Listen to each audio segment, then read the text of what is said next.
Hello, Sam from Toolhead here today. Today I got a pretty good one for you, I think. Got a 2011 Chrysler Town and Country.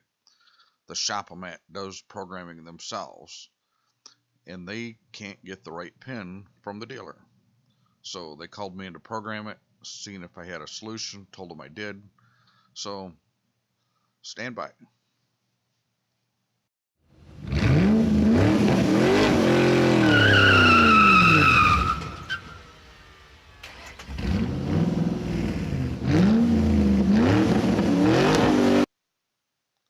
For this project, I'm using the Fronius stable power supply, my YTEC 2.0. This can be done using J2534. I have YTEC 2.0, so that's why I used YTEC 2.0. The next one I'll try to do J2534 if I have one available when I'm doing it. And I'm using the iKey 820 from Autech. Uh, this happens to be one of my newer key programmers. I have another tool that'll pull this pin, but for this one I'm going to use the iKey 820. So stand by. We're going to start with our Autech iKey 820. It's a key programmer. I'm just going to ID the vehicle. It does not have an auto ID function, so we're just going to go to Chrysler. Going to do it by vehicle, and we're going to scroll down until we find our Town and Country van, and it is a 2011.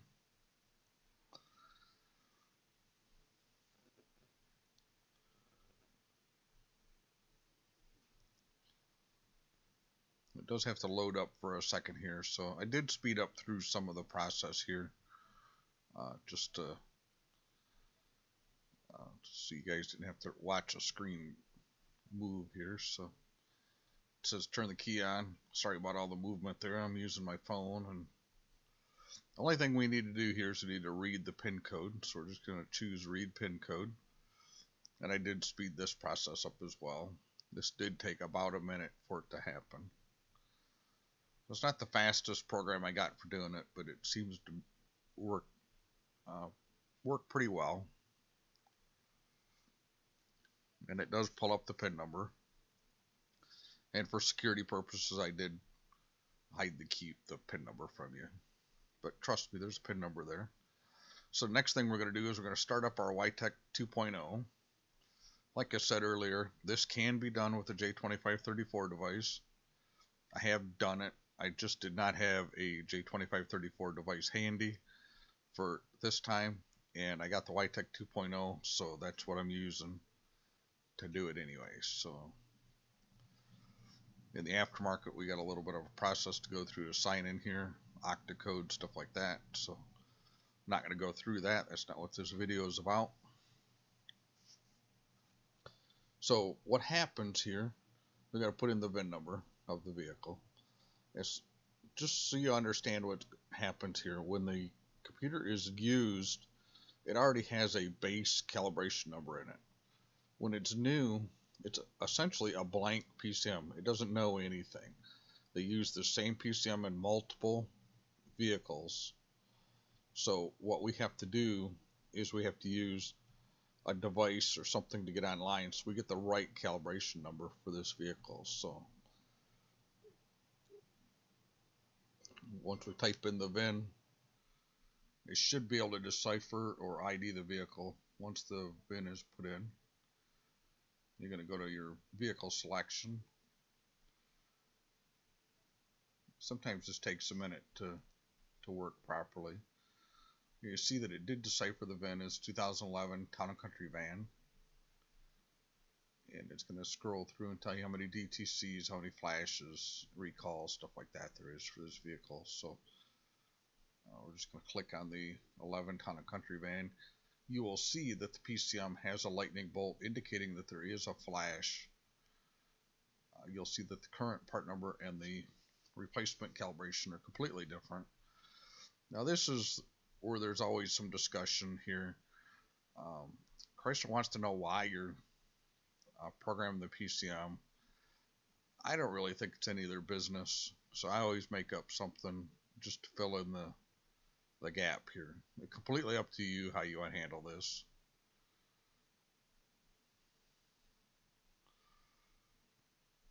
And you need to log into your Tech Authority account from here. And once you're logged in, it's just going to go through the download the process from the internet, and then it's going to program it. I'm not doing anything on these screens. This is just happening. So we're just letting it do its thing. We're monitoring battery voltage, stuff like that, just to make sure that it's good to go. And then it's going to flash the PCM itself. And this, to me, is always the part everybody always asks, what happens if you lose your internet connection, stuff like that. As long as it happens before it starts to flash to the PCM, I don't think it's a problem, personally. I also don't think it's a problem if it happens after the flash PCM starts, because it's my understanding that this calibration file is now in the MicroPod 2 and being uploaded to the car. We're just watching the status of it. So personally, I don't think losing the internet connection is critical at all at this point. I've never tried it. It's my theory. I know with the old YTech one, it was exactly the way it worked. So, and I had tried that more than once. Had something go wrong, but with the YTech 2.0, I have not had that opportunity to try it. Maybe I will someday when I'm not messing around with a new computer that somebody else owns. So to just go through the flash process here, I did not speed up this part of the process. I guess I could have, but I didn't.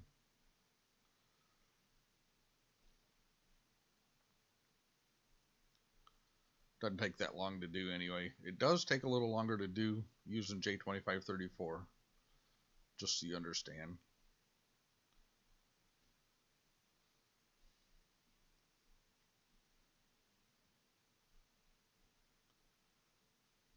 It'll do some checks along the way here.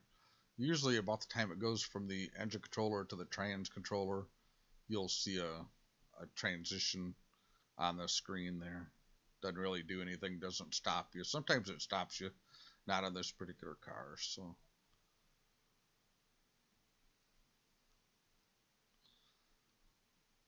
again, we're just monitoring the screen at this point, make sure everything's working the way it should. This is to turn the key off, so we're going to turn the key off, and then we're going to hit continue button, and it'll 20 seconds, 15-20 seconds or so, depending on the car, and it should ask you to turn the key back on again once it stops the wheel going around. So there we go, continue, turn the key on, hit continue there again. So, and then it typically it'll rescan the vehicle, doesn't lose any connection or anything like that. And then we'll just go back to our topology view here. So the next thing we need to do is we need to go to the WCM, and we have to run a function called PCM replace. So we're going to hit miscellaneous functions, go to PCM replaced, and that pin number that we got out with our I key is going to go in here.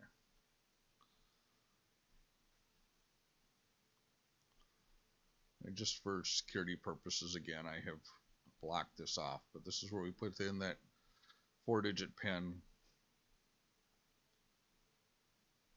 I ask if the pin number is correct, and we're going to hit yes, continue. It's going to authenticate the pin. It's going to tell us that it is the right pin. You only have 3 chances. And there's the VIN number that's in the WCM, so we're going to tell it to put that in the PCM. Understand that you could not do this first because the PCM was not programmed, that it does not know what to do with that number. So now once we're here, we're going to go back to our topology. We're going to go back to our PCM. We're going to go under miscellaneous functions here. Now you can do this later if you want to. Uh, I'm a mobile programmer and I just try to get the job done all at once here. So we're going to scroll down here to Learn ETC. I'm just going to learn ETC, and it's going to ask you to push the accelerator to the floor. We're just going to, and then it's going to tell you to release it. You're going to release it from the floor. It'll learn both sides of the throttle.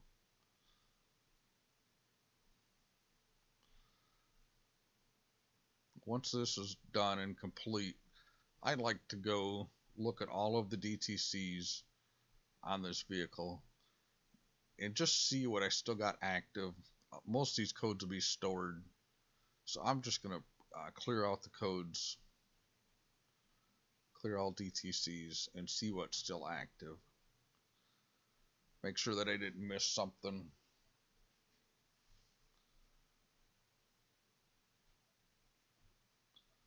I'm just going to hit this clear all DTCs here. Not real sure what they were trying to fix with this vehicle. I was just called to program it, so. Alright, that should do it. A couple window calibrations and good to go. The vehicle does start and run now, so thanks for watching. Thumbs up, thumbs down. Hit that subscribe button if you want to be notified as I'm bringing out new videos. Have a great day.